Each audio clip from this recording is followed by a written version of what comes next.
The year 2022 has been a year full of unpredictable events and unprecedented stresses, and we've still got a couple of months to go. One thing we can predict about this final month, however, is the likelihood that we are going to see an increase in election stress disorder. While this phenomenon may not be included in the DSM, it is recognized by mental health professionals as a common and documented experience characterized by distraction, depressive symptoms, increased anxiety, and exhaustion. In fact, in 2016, about 52% of folks described the election cycle as being a significant source of stress. As of November 2019, that's about 3 years back, that percentage had already increased to 56%. Additionally, individual, social, and political issues, specifically those that, revolved around health and safety, like gun safety, healthcare, immigration, and police brutality, may heighten the stress even further. After already making it through a global pandemic, nationwide economic distress, and significantly altered daily habits and rituals, it would not be surprising if the stress associated to our current election cycle becomes even more intense than usual. So, what can you do to try to manage any election-related stress you might be experiencing or would have to experience later? This forms the basis of our conversation today on the Spotlight. And I want to say a very warm welcome to you. Many thanks for joining me on the Spotlight today. Coming to you live from Food and Health Communications, your number one go-to source for credible and timely health information. And I'm not alone today, as I've got Mr. Ame Ebenezer, who is a seasoned social-political analyst. He has interacted and worked with so many prominent politicians within the political ambience in Nigeria. Young but knowledge sound. One of the few young people in Africa who's so passionate about good governance and the social political welfare of the masses in Africa and Nigeria, to be precise. It is a pleasure to have you join us, sir. It's a pleasure to be here, Mr. Victor. Good day, viewers all over the world. Thank you very much for joining us. Today, the spotlight is on the Nigerian masses as the bell of the 2023 general elections ring loudly by the day. But beyond the campaigns, beyond the hustles and the bosses of those vying for elective positions and the electorate, we want to look at something very, very important, and that is the mental state of these people. Today, we look at election stress disorder, using the nation Nigeria as a case study. Before that, I would go for a short break. We would go for a short break, rather. When I come back, the conversation begins. Please do not stray.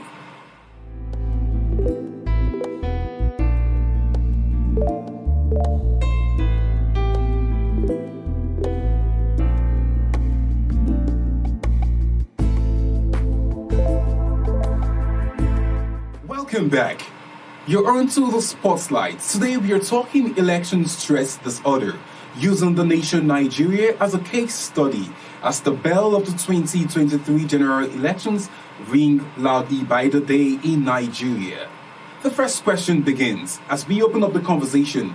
When we talk about election stress disorder, first things first, Mr. Ebenezer, what would you say is election stress disorder? Stress itself, first of all, is any strenuous activity that talks on your mental state, that gets on your physical state. So election is a process, is an activity. That's right. So election stress disorder now comes in when your physical, your mental, your entire body is not functioning right because of anxiety. Now, as we go further, when we talk about, election stress disorders, some persons would like to understand, what does it look like? What is it like? The state of being in an election distressed manner. Okay. Election stress disorder. There are symptoms everywhere in the world. Yeah. There are symptoms that we should look out for. When you talk about feeling headache, having headache, stomach upset, you talk about being nervous, you talk about always expecting danger.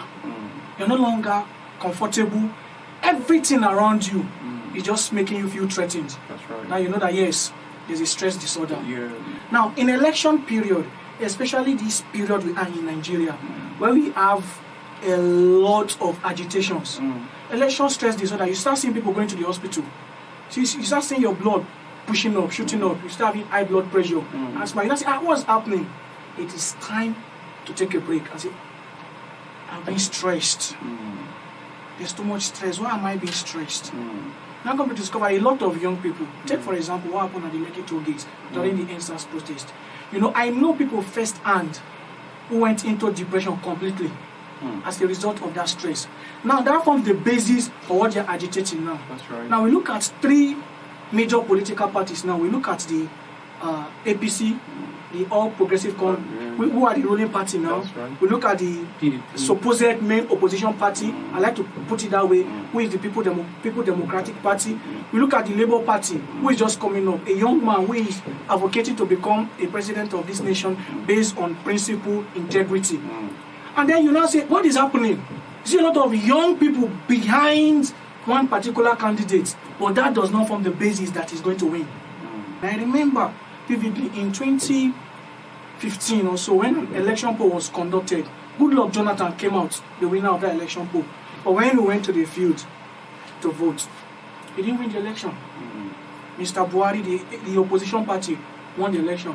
So now that alone exactly can lead to election stress disorder. You know, sorry to cut you short. You know, when we talk about stress, an average person is thinking stress. They feel it is when I get involved in some strenuous activity. So what is it about election causing me stress? You know, people will tell you, okay, when they talk about stress, it's because I did hard work.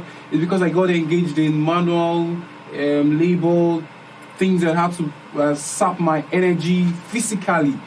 But then we now see that beyond that, there is the stress we talk about that go around election has to do with your psyche, it has to do with your mind, it has to do with your brain. So how would you enlighten an average, not just an average person now who feels stress just boils down to, you know, physical and manual labor? Okay, first of all, thank you very much for that question. Like I said, stress is activities that tells on your physical and mental state, your emotional state, as your psyche. Now, I can tell you this for free. All right, there is no Nigerian in Nigeria presently that's not under stress because of the present state of the country. We talk about insecurity, we talk about food, we talk about economy, we talk about finances. There is no Nigerian that is not under stress now. Now, how does this affect them? You don't have to go till the ground to be stressed. The news alone you hear, oh, today, 20 people have been kidnapped in Kaduna, and you have a family member in Kaduna, already your mind start telling you, let me call. You now you pick up your phone, you dial that person, the number is not connecting, or you dial that person is not picking. Your brain start telling you, is it safe? Already, ethics start worrying you. Your blood start pushing. Already, there's already stress. That's right. So when we now talk of election stress disorder for Nigerians, it's not about involving in the process, like going for rallies. It's like about what the process is doing to you. Exactly. Thank you very much. That's the right word. It's about what the process is doing to you, not about you involving in the process physically. You don't get involved when you hear news. That's right. You put on your television set in the morning and you hear there's a bomb blast in Abuja, kidnappers has kidnapped 200 students from so school, and you start wondering, where are we getting to now? Another thing is, you may not have a relation in that school. That's right.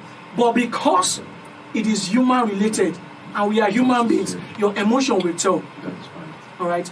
Yes, moving forward, we're still talking mental stress disorder, coming to you live from Food and Health Communications, your number one go-to media source for credible and timely health information. And I'm not alone. I've been conversing with Mr. Ebenezer Ame, who is a social-political analyst, a young man who's sound and passionate about good governance and the welfare of the masses in general. Now, as we continue the conversation, Mr. Ebenezer, what are the signs? What are the symptoms? What are the things the average Nigerian should look out for at this time, considering the era where they are in at this time? What should the average Nigerian look forward to as it regards mental stress disorder? Are there signs? Are there symptoms? And if there are, what's the way forward? Thank you very much, Mr. Victor. But I need to quickly point out something. There is no average Nigerian at this time. This present era we are now. Talking about mental stress disorder, it cuts across all Nigerians. Both the people seeking for political position, the electorate, and the people that are going to vote. But an old woman that cannot leave his house to go and vote, or a newborn baby is under stress now in this political era. You ask, how is a newborn baby under stress? The news the mother is hearing is affecting the mother. Now, the feeding of that baby is now at stake. You now start having some imbalance in the feeding of the baby. The mother may want to go and feed the baby and just say that there is a bomb blast in a village. The baby is crying. That baby is crying for food. But the mother cannot feed the baby because he's worried about his uncle or his mom that is in the village. Somewhere there. Now we talk about the people seeking for position. Alright? Our political leaders we want to vote in. Yesterday, the People Democratic Party flagged off his campaign. I need to see how the spokesperson, Mr. Dino Milai, was dancing, singing, and you're trying to rally around the Igbo people, whom presently they feel cheated. Alright, if we go by the constitution of the PDP, but that's not what we are talking about now. The stress there, you see the man dancing, saying, the flag bearer of the People Democratic Party has been friends with the Igbo all his life. His personal cook, his personal doctor. He was just listing them, and I'm like, what are you telling me? A Nigerian wants to hear your blueprint. Stress, disorder, mental disorder has made them forget. They want to buy into the mind of the people. So the stress cuts across both the people seeking for position, the people they want to get their votes. So there's nothing like an average Nigerian stress at this time. The stress cuts across everybody. But you know, some persons will tell you that those who fall across the cadre of the wealthy would be able to in some way manage it. They've got some cash, they've got some money, they've got food. Yes. You're right. The guys who are down there doing the dirty works. Now, yes, you are right. Some people may think like that. But let me cite a very good example. Let's start from the former president of the country. Have you seen Mr. Goodluck now? Compared to when he was in power? I saw him 3 days ago on TV where he was in Akwa Ibom to launch something. Yes. Goodluck Foundation. Yeah. Do you see how fresh he looks? Yeah. Now you compare that to when he was in power. When he was in power, was he not wealthy? He was. Was he not controlling money? He was controlling the whole wealth of the nation. But you can see grey hair everywhere. Every time you look at him, you say, is this man 70? Is he 80? Is he 90? Look at our present president now. He was moving about campaigning when he wanted to be elected as the president of the nation. Can you tell me now that Mr. Buhari, with all respect to him, the president of the Federal Republic of Nigeria, is mentally alright? It's stress. So it's not about being wealthy, it's not about being poor, it's not about being idle or people doing the dirty work. Stress cuts across everybody in all levels, different levels. Stress is stress. And it works on your mental state, it works on your psychology, it works on you physically, mentally. Some will even say spiritually. Stress is stress, according to the words of Mr. Ebenezer. It cuts across every cadre. Now, going forward, let's look at something really, really critical. Let's look at the age brackets of the people vying for elections, and let's see how we can correlate it with what we're talking about, stress. Let's pick the three major political parties at this time. If you pick the APC, where you have Bola Ahmed Tinubu, who is in his 70s, you pick the People's Democratic Party, PDP, you talk about Atiku Abubakar, who is who is in his 70s, and you come down to the Labour Party, Peter Obi, who is in his 60s. If you look at the age bracket of those people, would you say that a person who is at that age would have the capacity to manage all the stresses that come with power, that come with the powers, the elective positions they are vying for? How do those people in their age go about campaigning, going about, the horses and the bosses of elections, and do they really consider their health, or are there certain things they do that we do not know as regards their health life, the stress associated with whole election processes? Thank you very much, Victor. But I will tell you this first. Whoever wants to become the president of Nigeria, whoever is vying for that position, okay, believes they are young, believes they have the strength to go through. But that's not the case. I was interacting with one of the analysts the day before yesterday, and he said Tinubu built Lagos. And I'm like, okay, I wouldn't argue with that, even if when that statement is not correct. Because you're talking about the former capital of Nigeria. You can't say one governor built it. Okay, that is Nigerian resources there in Lagos. Just like saying the minister or whoever, if they move of FCT built Abuja. That's not correct. Alright. Now, the Tinubu of then, guys, 16 years has passed. Are you telling me that the Tinubu of 16 years is the Tinubu of today? They'll tell you that his name has not changed. Mr. Buhari made a statement and said, I wish I was the president of Nigeria when I was younger. People did not understand. The man was talking about his strength.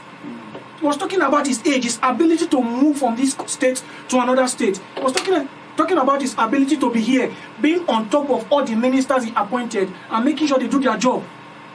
So when we talk about age and managing stress as regarding the position they are looking for, we don't need Nigerians. Let me not use the word we now. Let me talk about Nigerians do not need somebody that cannot jump from one state to another within the twinkling of an eye. You cannot put all your ministers, you cannot cop all your ministers. You don't need somebody like that. Nigeria, the truth is, Nigeria needs somebody that would work 48 hours in 24 hours. Somebody that will always be awake, and that's just the truth. Because the present state now, the medical doctors will tell you, once you are approaching your 70s, you should be able to sleep 8-9 hours. Does Nigeria need a president that will sleep for 8 hours? That's reality. So you purposely know and you plunge yourself into that kind of stress. And then when you see that your body cannot tell you, because every man wants to stay alive first. That's the basic law, even basic law. Even in force, they will tell you survival first. It's when you survive that you can now counter the enemy. Mr. Ebenezer says survival first. It's when you survive you can counter the enemy. And I hope that the Nigerian people get it right this time around. Finally, how do we, because it's inevitable as a Nigerian right now, there is no way the stress will not come to you in this election cycle. So, but I feel you can't prevent, you might not necessarily prevent it, but you can reduce it. So what would you say are certain things Nigerians can do at this time to reduce the mental stress disorder that comes as a result of the election cycle they are in at this time? Alright, Nigerians, I'll tell you this. First of all, you need to know your limits. Some people can push and push and push. You are arguing over something that does not make any sense, that there's no basis for the argument. You don't have all the facts in your hand, and you're arguing, and that argument will lead to headache, high blood pressure. You're still arguing. You don't know your limits. Know your limits. Reduce the number of news you listen to and you read. Engage in healthy communication. Another thing is practice relaxation. Take your time and just relax. Yoga, exercise. Make sure you regularly check your blood pressure. And if you do all these things, you can't even avoid election stress, or you will reduce it. You've heard it all. If you do all those things, you might not prevent it, but you will surely reduce it. And this is where I want to say a very big thank you to you, Mr. Ebenezer, for coming on the program this very beautiful day. Thank you, Mr. Victor. It's good to be here. And so that's it. You've heard it all. We have been conversing with Mr. Ebenezer Ame, who is a social political analyst and one who is passionate about good governance and the social and political welfare of the masses in general. And this is where we draw the curtains on today's episode of the Spotlight. We have looked at election stress disorder. And I want to believe you've learned a thing or two. If you apply them, I can tell you firsthand that you would have a very, very sound mental state. So I come your way next time. My name is Victor Warbury. Do not forget to subscribe to our YouTube channel on FHCTVB. If you like our videos, we've got quite a lot of health content for your health edification. So I come your way next time. Keep staying healthy.